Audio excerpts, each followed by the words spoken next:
Mercedes just revealed huge updates for the Hungarian Grand Prix. So we're going to be going through that in today's video. But before we get into it, first off, mean the world if you could like this video. And make sure you subscribe to the channel if you want more Mercedes and F1 content like this. So let's get into today's story. So Mercedes have many more upgrades in the pipeline.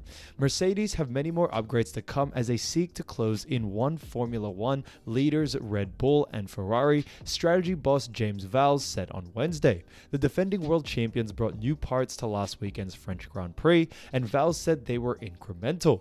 They are small steps that were added to the car, but the important point is that we have plans to introduce far more across the races that follow, he said in a debrief conducted by the team.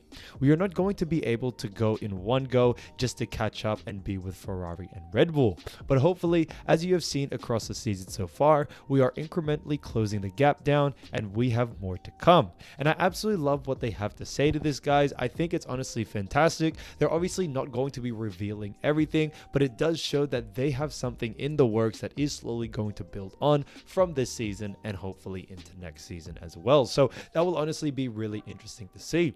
7 times world champion Lewis Hamilton finished second to Red Bull's Max Verstappen in France after Ferrari's Charles Leclerc crashed out, with Mercedes teammate George Russell in third. So they did put up a really good performance, especially as a team coming in second and third. Having two of them get into the podium position, I think, is honestly fantastic when it comes to points and also for the confidence of the team and Lewis Hamilton and George Russell. The team have been notably more competitive in races than in Saturday qualifying. Mercedes are third overall, 126 points adrift of leaders Red Bull and 44 behind Ferrari in the constructors standings. The 13th race of the season is in Hungary this weekend.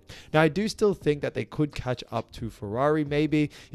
Red Bull do have a comfortable lead, and it doesn't seem like Verstappen is slowing down anytime soon. The only reason why I think Mercedes can catch up to Ferrari, even though there's such a big lead, is that Ferrari has been kind of slowing down lately. They've had a lot of crash outs, and they just haven't been performing as well as I thought they would, for the last couple of Grand Prix. So maybe they could pull it around. We don't really know, but if Mercedes keep up, getting, in the podium position, maybe both Russell and Hamilton, I can definitely see them catching up to Ferrari very fast. So Mercedes still has far more updates to introduce across the remainder of the 2022 Formula One season, according to its strategy director, James Vowles, like we talked about. Now, the team had the third fastest car across the season so far, comfortably behind Ferrari and Red Bull, but clear of the midfield, having pursued a design that includes a zero side pod concept that has routinely been questioned in light of its deficit to the leading two teams. While some other teams with relatively left field side pod concepts have moved closer in style to Red Bull's design as they introduce upgrades, Mercedes has stuck with its concept. Asked in Mercedes' French Grand Prix debrief video if the upgrades it brought to Paul Ricard, which included a modified curvature of the floor and a revised cooling route for the front brakes, had made a difference. Vowles said the team would have to continue to introduce new parts that inched closer to Ferrari and Red Bull each time. So, like we talked about before, they are closing the gap as time goes on. Now, Vowles' comments suggest Mercedes will persist with development of the W13 rather than switching focus early to its 2023 car.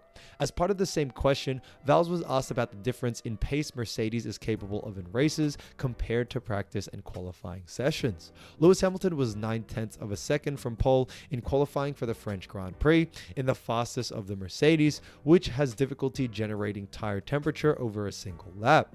The car was closer to 6/10 from the ultimate pace in the race.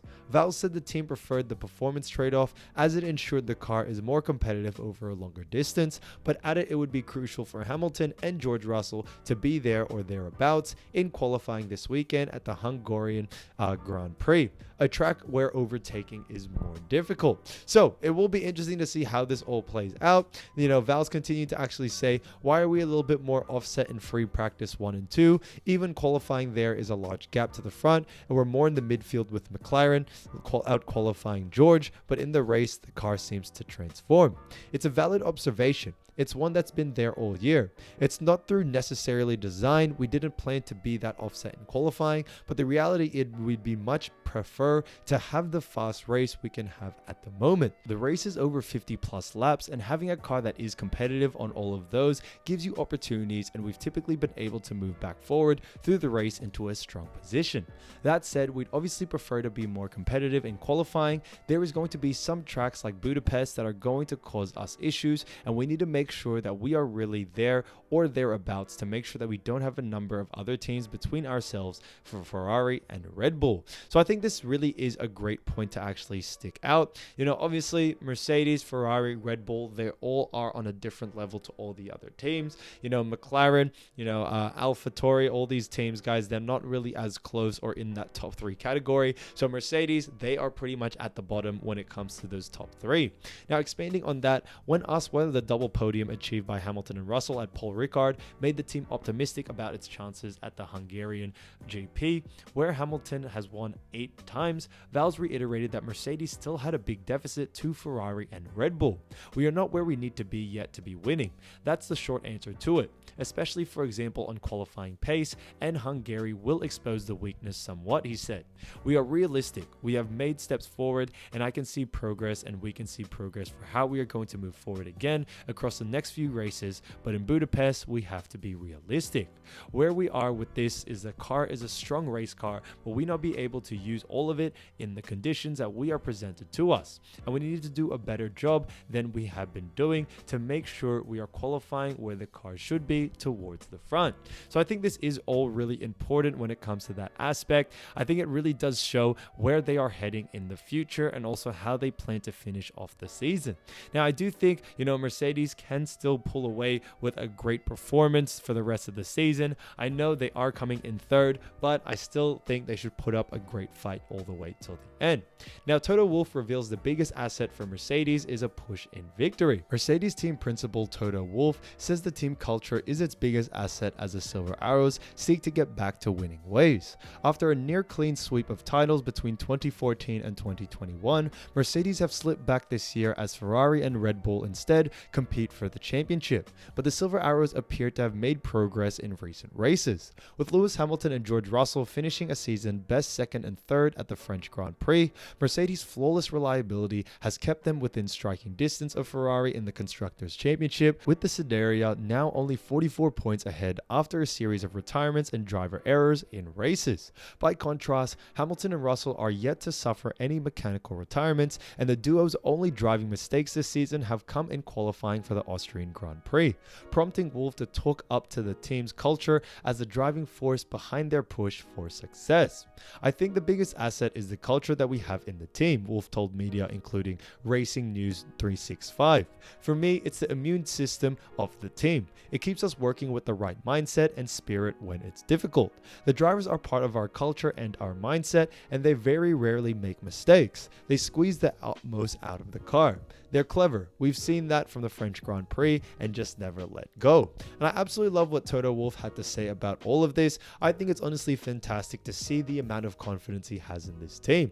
Now, I know Mercedes hasn't been performing as well as anyone thought, but I still think they're doing a great job despite the fact that Red Bull and Ferrari are actually really pushing the limits with their cars. So, you still got to give props to Mercedes, and I think the outlook they have and the mindset they have towards the rest of the season is really, really good to have.